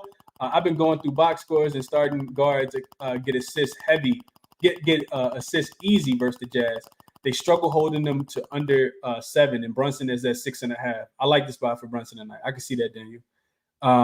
And then Dominic says he also likes he said he would take the Jazz plus the 6 here. You see how the number closes, because Lauri Markkanen still got to get fully ruled in. Walker Kessler got to get ruled in. So it's a lot of uncertainties about this game. They probably will get ruled in, but you will see that number move in my estimation. All right, let's get to the last game real quick. So we got Brooklyn and we got Phoenix tonight. So Brooklyn coming off the stinker. They got smoked against the Clippers. Not against the Clippers. I'm sorry. They got smoked against the Kings the other day. They are still 6-3 against the number on the road, 7-3 in their last 10. Although they are just 4-5 against straight up on the road so far. The Phoenix Suns have been struggling. This team has not been playing well recently. They play better on the road as well. They're only 5-6. Excuse me, at home 5-7 against the number at the crib as well. Won just 5 of their last 10 games and lost 5 of their last 10 games as well. Head to head, Phoenix does kind of own this team. They've won 4 in a row. They've covered 3 of those 4 spreads. Looking at Brooklyn, like I said, they got smoked. Lost that game by what was that? 13 points 2 nights ago in Sacramento. They do catch the Phoenix Suns on the second leg of a back-to-back, but it's different though. It's different for a couple reasons. First, we got to think about Bradley Beal being on the second leg of a back-to-back. They say he will play tonight. Bradley Beal didn't look as bad as I thought he would, being it was his first game in quite some time. We know that it took a lot for Phoenix to win that game, and the ties kind of changed for people who were watching last night when Draymond got thrown out the game, because it was a close game, and it looked like Golden State was actually going to hold on to that game. Draymond gets thrown out. It throws off the whole complexity of the game. And then, of course, they end up winning the game. They still didn't close the game out well, and that's been a problem for Phoenix throughout the entirety of this season, is that they really just don't close out teams. However, this will be the first game of the season for people who don't know that they will have the big 3 in the rotation. So Kevin Durant is expected to return in this game. They still be without Grayson Allen, but Devin Booker and Bradley Beal will also be in there with Bates Diop, and you got Yusuf Nurkic. To go along with, I think Obaji got ruled out as well. Not Obaji, Okogie got ruled out. Josh Okogie got ruled out in this one as well. And they'll probably need him to slow down, these guys for Brooklyn. The Cam Thomases of the world in the revenge spot, of course. Not Cam Thomas, Cam Johnson of the world in a revenge spot. Mikal Bridges of the world in another revenge spot. They got Claxton, to go down there and bang with Nurkic. He might be a little soft, a little too light in the hind parts, as the old folks like to say, to hang with Nurkic. But we'll see how it goes, man. With Phoenix being on the second leg of a back-to-back, it don't make me want to rush to go better. But I still think I kind of lean that way. I know Brooklyn got all the motivation. I know it's the second leg of this Western Conference road trip. and they probably had this one circle. They do have a game against Denver tomorrow, so it's not the greatest spot for Brooklyn. So if they win or cover tonight, it's going to be a hard-fought win or hard-fought cover, especially with Phoenix having all their guns. If they win tonight, I'm definitely fading them tomorrow against Denver because they got to play in Denver. So you're traveling to altitude. After, it's going to be extremely hard for a game to win this one. So watch this game tonight, and we'll see how the next one goes tomorrow. I lean Phoenix, though. I think Phoenix can cover the 4.5. I think the number is 4.5, right? I think it's 4.5 right now. Yeah, it's 4.5. I think Phoenix covers the 4. I think they cover the 4.5. And if I had to play the total, I would only look towards the over. I know Brooklyn's been a really good defensive team. They haven't really ran into teams like a team like this, though. A three-headed monster like this, I don't think they really ran into. They did, hold down the Atlanta Hawks to 114 points. They held. That's really the only high, fast-paced offense that they've played against. In their last 10 games, the Brooklyn Nets played against the Philadelphia 76ers, got smoked. They gave up 121 points. Against Atlanta the first time, that game did go to overtime, but they gave up 145 in that spot. They gave up 147 in that spot. And then you play Miami, Chicago, Toronto, Charlotte, these teams that can't score the ball that well, even though they did give up 128 points to Charlotte as well. I just think Phoenix offense is going to look really, really good. I know they don't have Grayson Allen. I know they don't have Okogie in this game, but I think they're going to be flying all the way up and down the floor. I would look at their team total to go over. So 232, half of that is 116, add 4.5. So you're probably looking at like 120. I think Phoenix goes out. I think they score 120 points in this spot. 120 plus in this spot is the way I would be looking to play this game. Probably just to kind of stay away from the team total.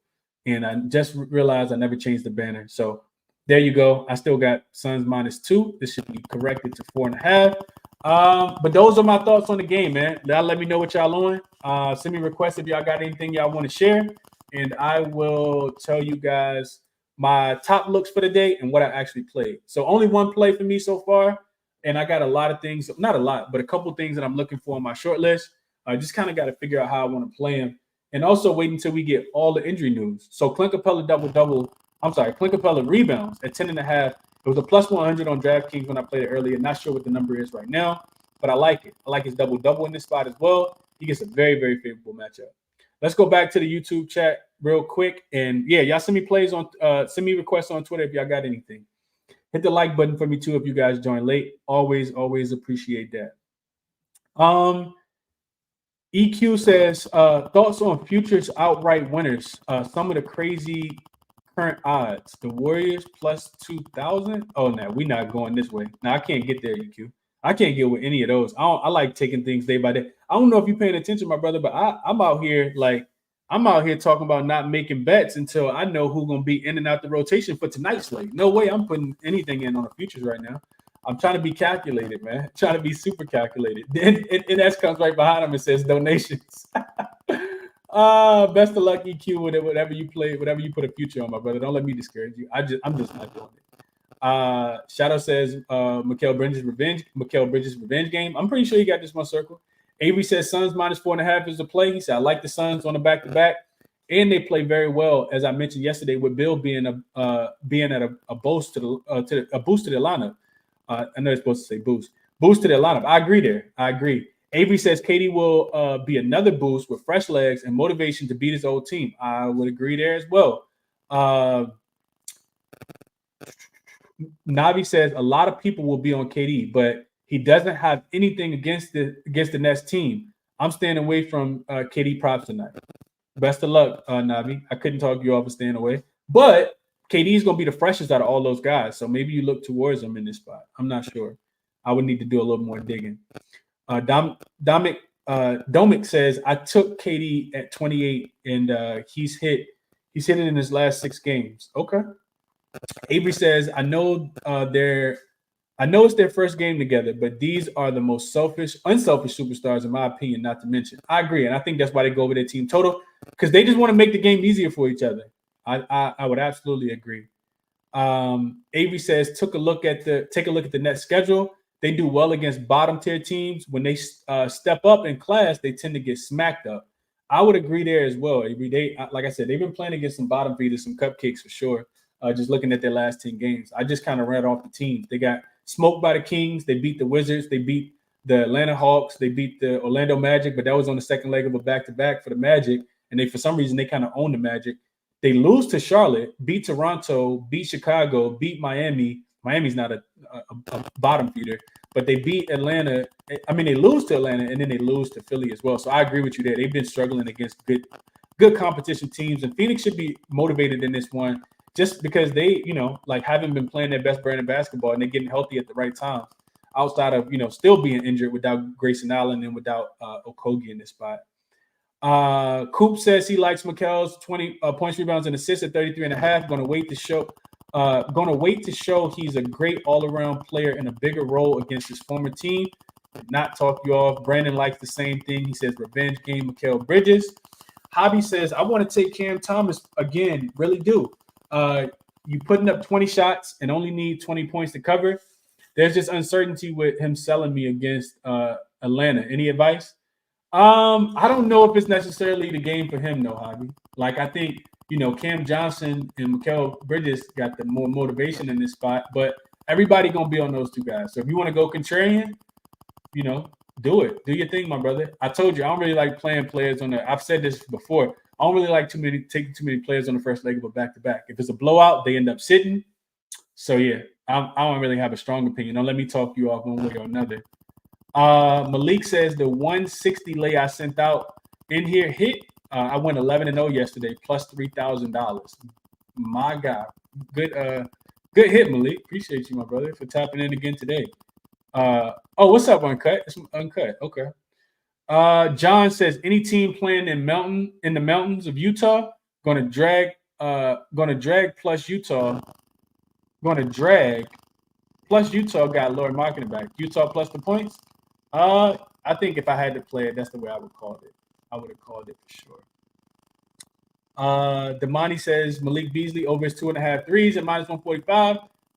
Not something that I played, but I couldn't talk you off. Pace is really bad defensively. Is Malik Beasley gonna knock him down? He'll have all the opportunity, fast-paced game, bunch of open looks. But I told you guys how they give up points. The Pacers give up points in the paint. So yeah. How you feel about Caleb Martin double-double without Bam again? I would go back to it, Glowboy. I know Coop said he liked it. I think somebody else mentioned it as well. Caleb Martin's been hooping, man. He's going to have ample opportunity, especially without Highsmith being there and without Bam being there. He's starting to, figure it out, get his legs up underneath him a lot. So I like it. I like it a lot. Steve says, Chris, could you look up how many texts Scott Foster gave against the Toronto Raptors? Pretty sure you can look at it somewhere. I don't have that resource though, Steve. I'm not sure how you find that. All right, cool. Let's go to Dream, and then let's get Stephen up. And then I gotta solidify my card of what I'm gonna take, especially because it's 6:24 already. I've been on here rapping with y'all. Dream, what's going on, my brother? Talk to me. How you doing today? I'm all right, man. What's the vibes? Can't complain. Back-to-back profitable days, man. Hey, gave out Aaron Gordon double-double in here yesterday. My man had like 6 and 6 at halftime, grabbed more rebounds in the second half. I'll blame Jokic. Don't blame me. Today I'm gonna have I got 6 straight bets, which is like 2 over my limit. But I'm there with you with Capella. I just did double, but I'm there with you on Capella. And I'm gonna post them on my page. I'm not gonna go through them here, but I'm gonna have them on my timeline. But I give y'all 2 blow money bets. So David Roddy and Tyrese Halliburton, 6 rebounds apiece. Plus 537. David Roddy has got 6 rebounds in 6 of his last 10 games. If Bane get ruled out, hopefully he does. That'll be more minutes for him. But even if he don't, he still got 6 rebounds in last 10. And Alabama just got a triple-double against Milwaukee. And Milwaukee is the bottom 5 team in rebounds allowed to point guards. So I say all that to say this. Good matchup for Halliburton. Good trends for Roddy. So yeah, David Roddy for the Grizzlies, 6 rebounds, and Tyrese Halliburton, 6 rebounds. That's just a plus 537. And one more. Embiid, 35 in the win. Giannis, 35 in the win. It's these player performance doubles on FanDuel. Okay. And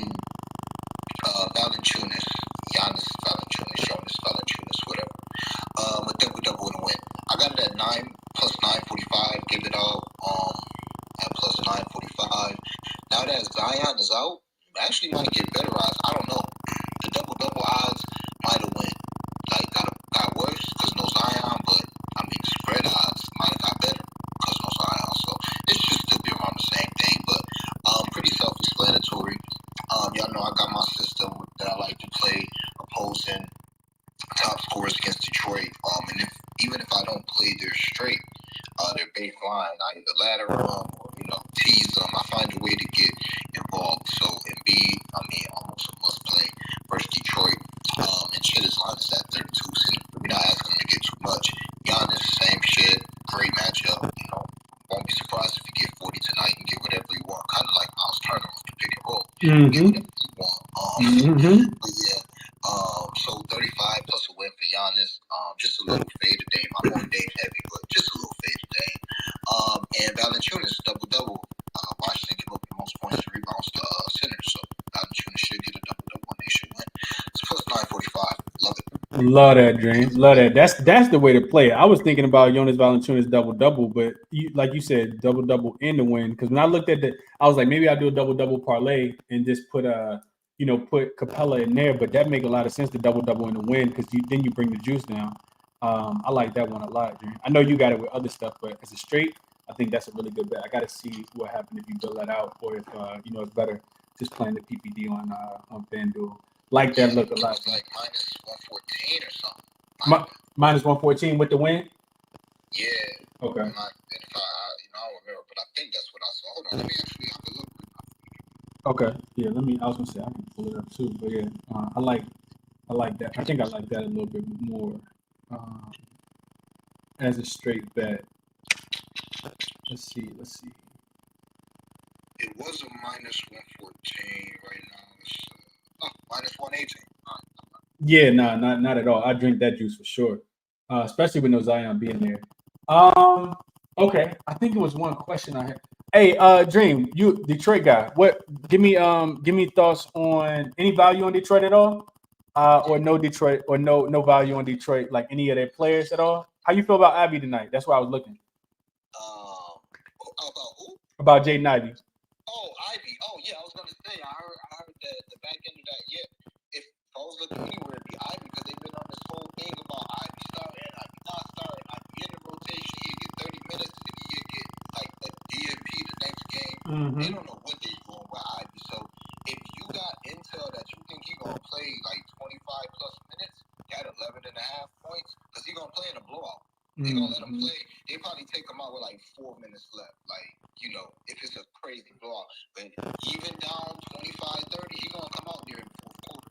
So yeah, I like Ivy, man. I want to get there with Beast 2 3 threes plus 650 so bad, but he ain't been hitting two.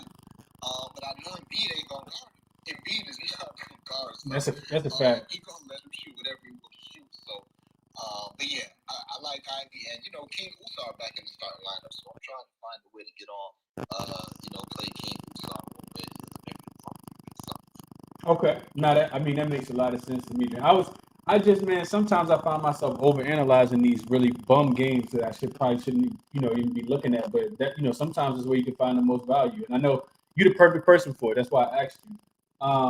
When I talked about it, like when I capped it earlier, the number wasn't even out, but somebody told me that Ivy was at 10.5, and I like Ivy. Like I said, let me see real quick because I do got to get up off here real quick. Let me see if I can find what that quote said. Because like I said, they literally trying to throw anything at the see if anything works. So Monty said, quote, as much as this losing hurts, it feels like as much as this losing hurts us, and it feels like you can't believe, I see a lot of growth. I'm encouraged by some of the things that we saw tonight. We just need to build on them. To me, he's talking about Ivy.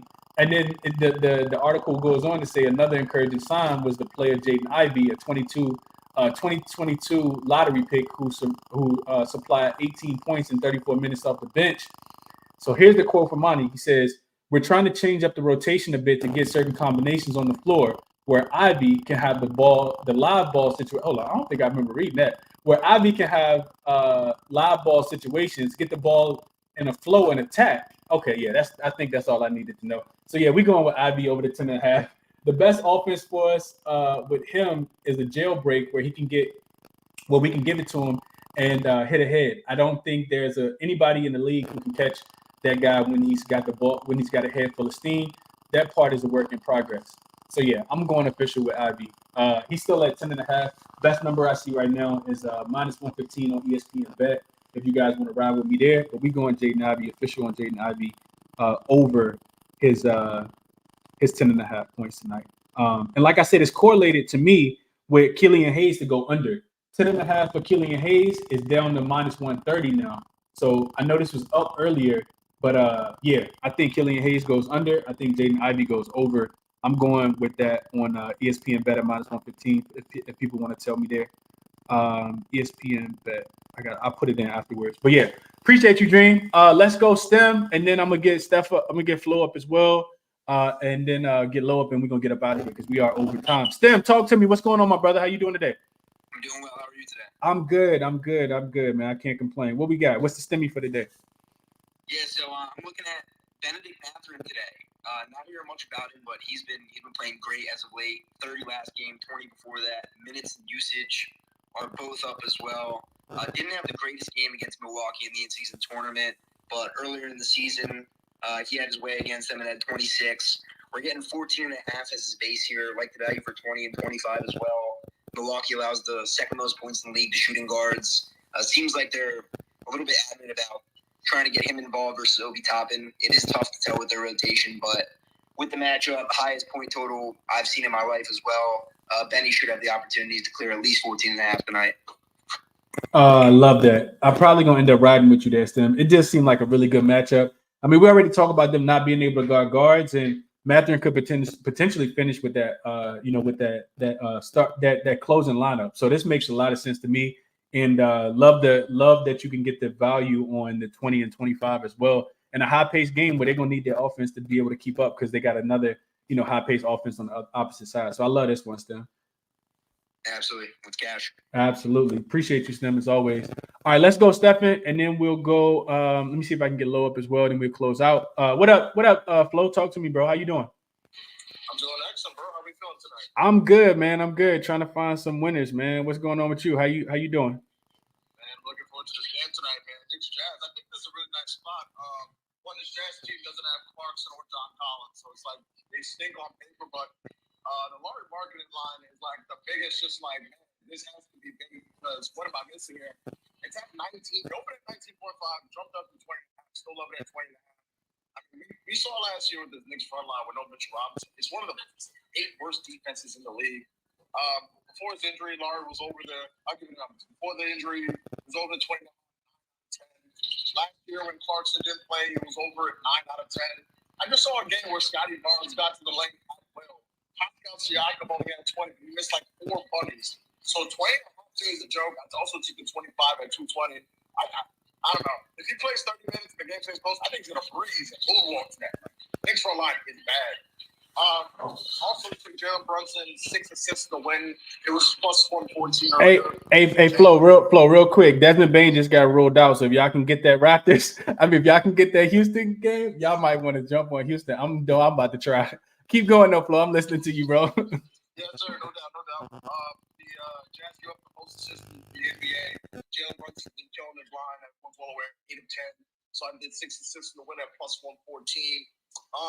The other spot I really like in this spot is I threw 0.1 on, but it's Julius Randle's triple-double. He's been flirting with that damn thing like a bunch of times. Like he's had a bunch of 8 and 9 assist games, especially against a bad team.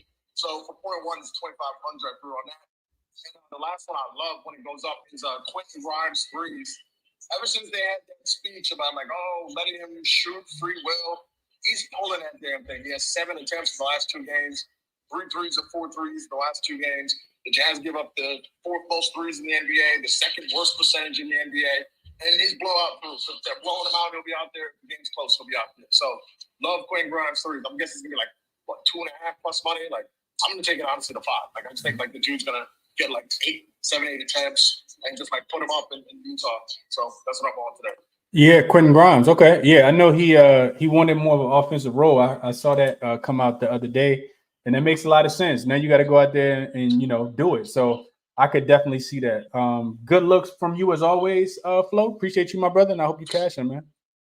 Appreciate it. Thank you. Absolutely, my brother. Absolutely. All right, let's see. So I'm getting a 8.5 right now.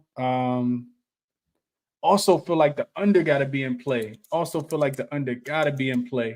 Uh 8.5 on that, and I'm not gonna get this out because that number probably gonna change. It's probably gonna, I see it moving to 9 right now, so I'm not gonna get it out as an official play. But I did take Houston minus the 8.5. Line was already kind of moving that way. They should win this game by double digits pretty comfortably without Desmond Bane being out there. It also presents a lot of value. Do we still have let me check real quick. Is Dream still up here? Dream, who got the most value on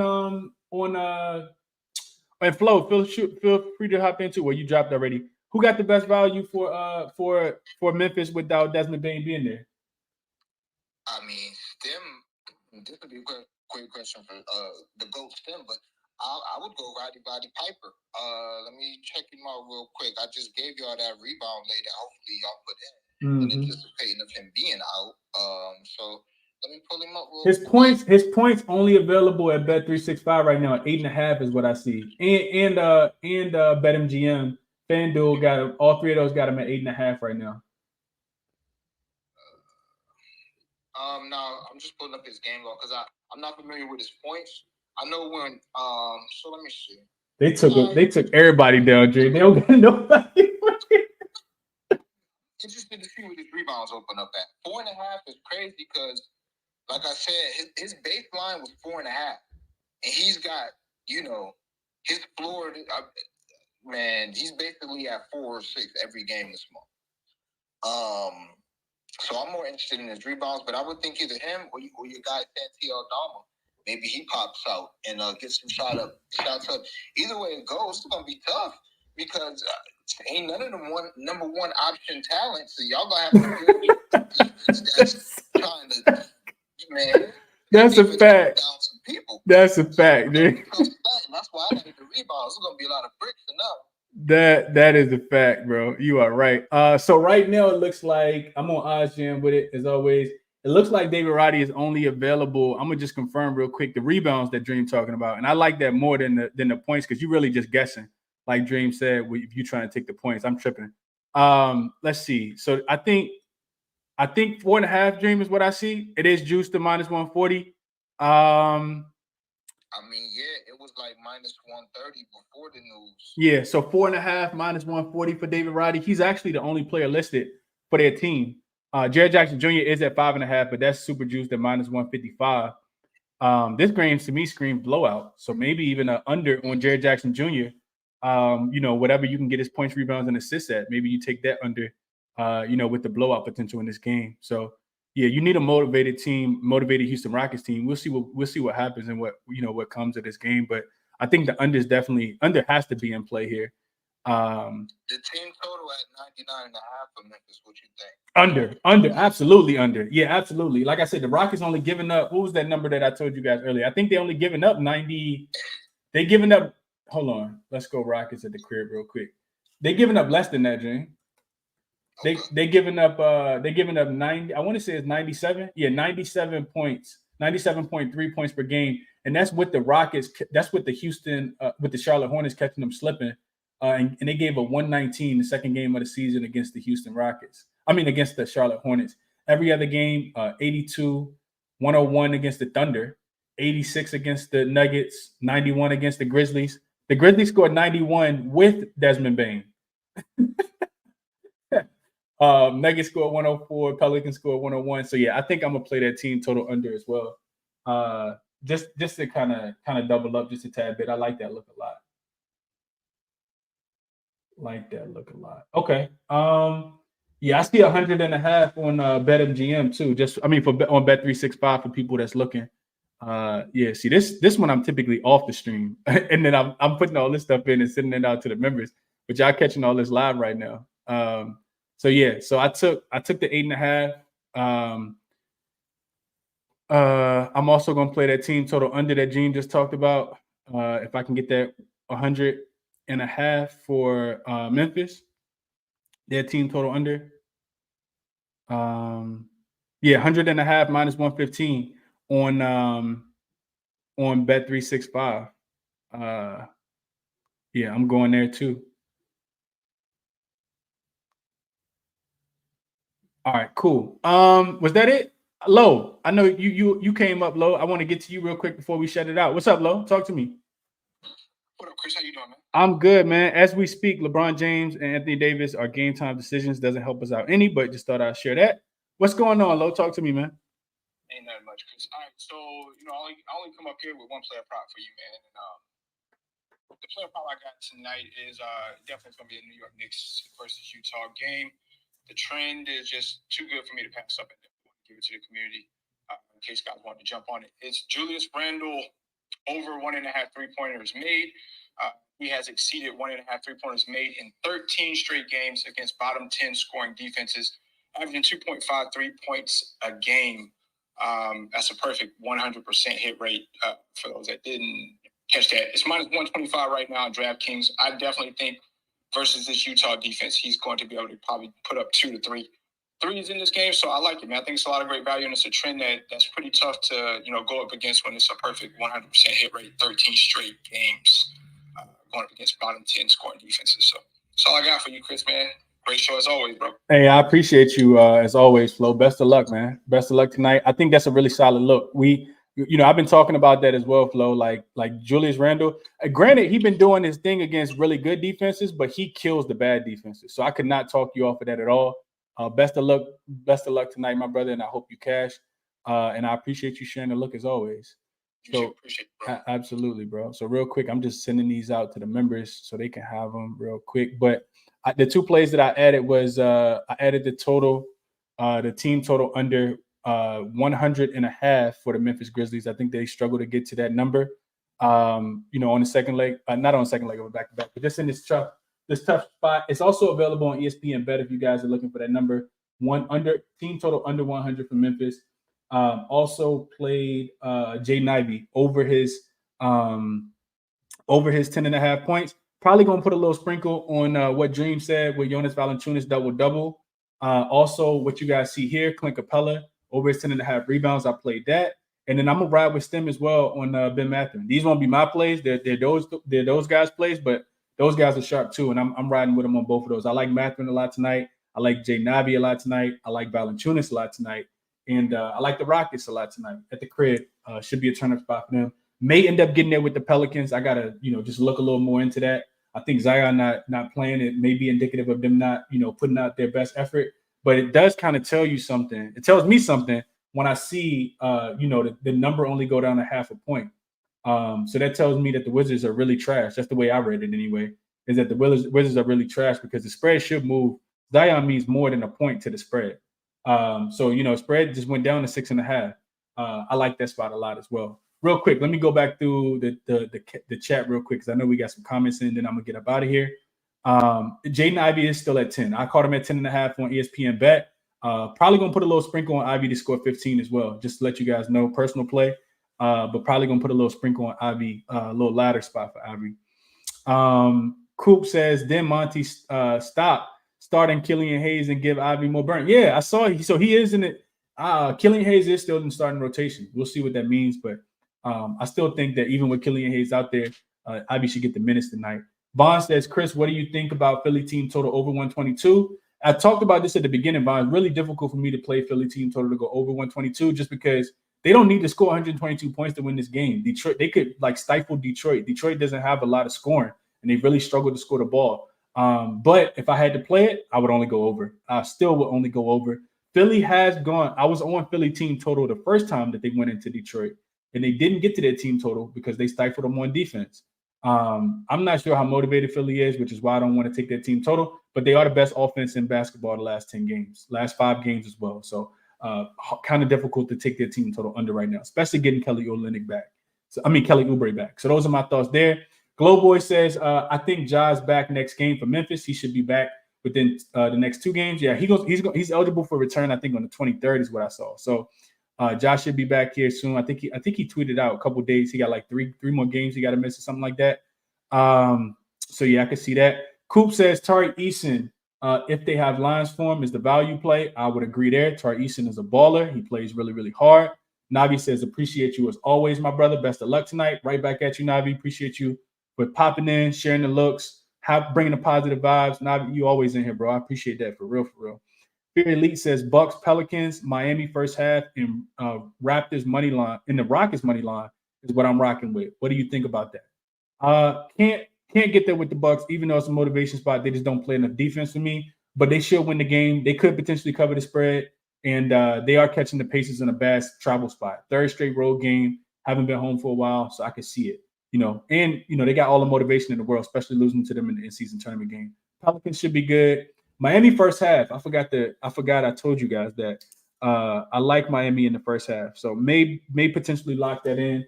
Let me see what that first half point spread is for the Miami game before we get up out of here. Best number I see right now for Miami in the first half is 4.5, -107 on Bet Rivers. Everywhere else got it at -110, so it's still pretty good odds across the board. I was hoping to get like a 3.5 or a 4.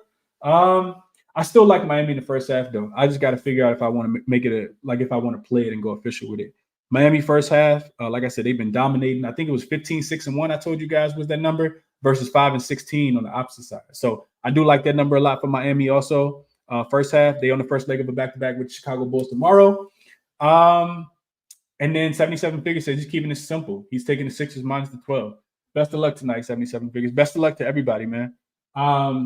Official plays for me. I didn't have time to write all of them in because we're getting the breaking news now. But I am on Clint Capella rebounds at 10.5. Jaden Ivey over his 10.5 points. Also played the 8.5. Didn't get it out to the membership group, so it won't be a part of the recap. But I'm also going to be on.